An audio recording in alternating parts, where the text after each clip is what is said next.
You could use it instead, say, to lay out a path of objects. Oh, I'll help it out. You know, we could always try again. Better. Other things that use drawing are selection. Selection is one of the keys to something like a real-time strategy game. Finally, we have an interface on a console that lets us do real-time strategy. Here you can see Anton's lassoing troops, and then he draws a path for them to follow.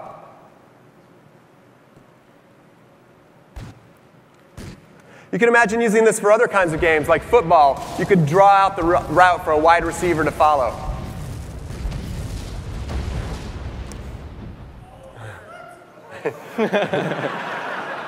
Blurring the lines between RTS and first-person shooter here. We already showed first-person shooter once, Anton. Well, it's always good. All right. Anton's going to set up the next demo, and we're going to shift gears here a little bit. We're going to step out of our room here and move into a virtual arena. We're going to show you some character control, actually. So as you can see here, my motions are mapped directly onto the character. When I move my sword and shield, he moves them exactly as I do. Hey, everybody. Of course, this is no good if you can't hit anything. So we've all seen lots of demos with swords and shields before, but the kind of precision Anton's getting here with the tip of that sword is just crazy. Tickle, tickle, tickle. Of course, we can do all the standard moves. We can thrust high, low, sweep, hit high. And this is one of my favorites.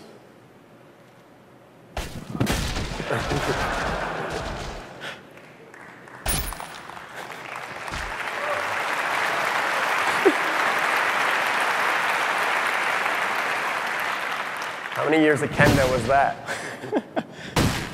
You can also use it in a defensive posture, too.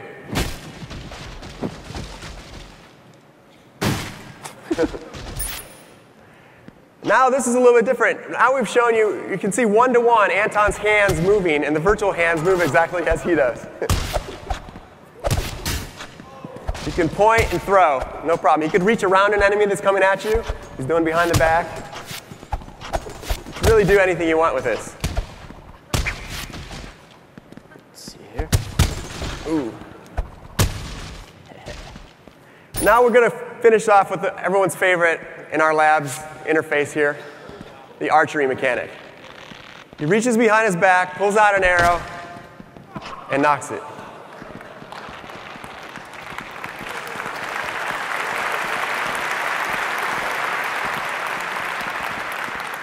Of course, the tension on the string matters, so the farther I pull it back, the more power I'm going to launch into this guy. All right, Rick, call the shot. The farthest guy on the right there. Gangster style, yeah.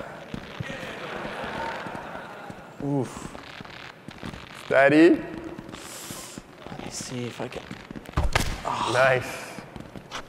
Let's go for something a little more dramatic. There we go.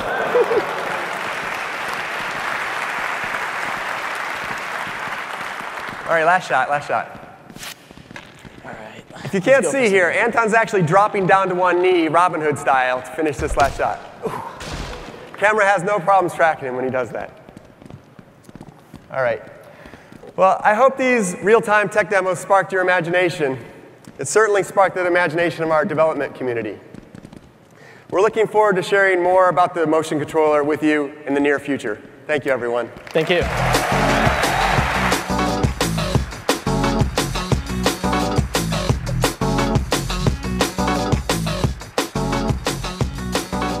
Not everything got out. This is going to be a really exciting part of PlayStation's future. So thanks to Rick and Anton for giving us an early glimpse today. Everyone should expect to hear more about PlayStation Motion Controller in the future and prepare for a launch in the spring of 2010. One of last year's biggest sensations was Sackboy and Little Big Planet. And since its launch last November, we've seen over 900,000 user-created levels played more than 200 million times. There's a lot more in store for Little Big Planet in 2009, including a Little Big Planet game coming to PSP and lots of new licensed content. Imagine dressing up your Sackboy as a member of your favorite Disney characters, including Jack Sparrow from Pirates of the Caribbean, Cinderella, or even Mr. Incredible. And we'll be rolling out these costumes and more from Disney Interactive Studios on the PlayStation Network starting this fall. Now, you may remember Little Big Planet's tagline from a year ago, play, create, and share. It's also something you can sit down and play with your 6-year-old daughter or your hardcore gaming friends. That was never intended to be just a tagline. It was the beginning of a whole new genre, something you could find only on PlayStation. And this is the first time where user-generated content, social networking, and gaming have come together in one place. PlayStation is in the best position to evolve this category, and I'd like to introduce a new franchise today, our second, and one that is also exclusive to PlayStation 3. I'd like to welcome William Ho and James Grieve from United Front Games to show you the next great title in play, create, share genre. We call it ModMation Racers.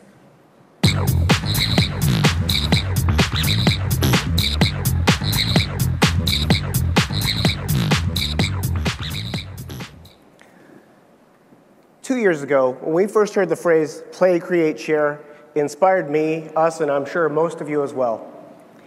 It is much more than a catchphrase. It is a full-blown genre on the PlayStation. So what does play, create, share mean to a racing game designer like me? Well, I dream of a fresh racing adventure that anyone can pick up and play every day, that empowers everyone to imagine and create whoever, whatever, and wherever you want to race, and invites everyone to the party, whether you're with old friends in your living room or meeting new friends online. So today, we're proud to introduce to you ModMation Racers. It's a thoroughly modern take on classic kart racing. It's made only possible on a console as powerful and versatile as the PlayStation 3. Before we get to some racing, let's meet the racers of ModMation. I'm sure you've all seen these urban vinyl collectibles and designer toys made by companies like Tokidoki and Kid Robot and others. And what I think is really cool about them is artists you've never heard of before are expressing themselves in unlimited styles and becoming superstar designers in the process. So what we do in ModMation Racers is we empower you to express yourselves and to become superstar designers yourselves. So I created this character. His name is Monkey Butler. I've always wanted to have a Monkey Butler. I think he's pretty cool. So I've saved him, I've uploaded him. All of you can download Monkey Butler and rate him. How'd you rate him, James? Not too high, Will, not too high. I don't know what's with you and this monkey guy. I think I got another outfit for him here, though.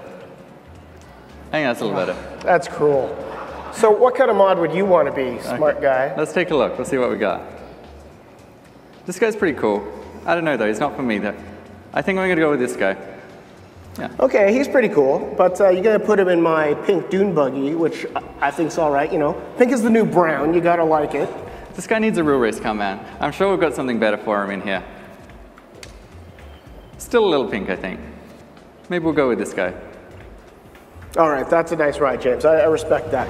So while you're preparing for your race, I'm just going to tell everyone here that these are just a few of the unlimited number of combinations that you can make in the game yourself. You can create, you can share, and remix them.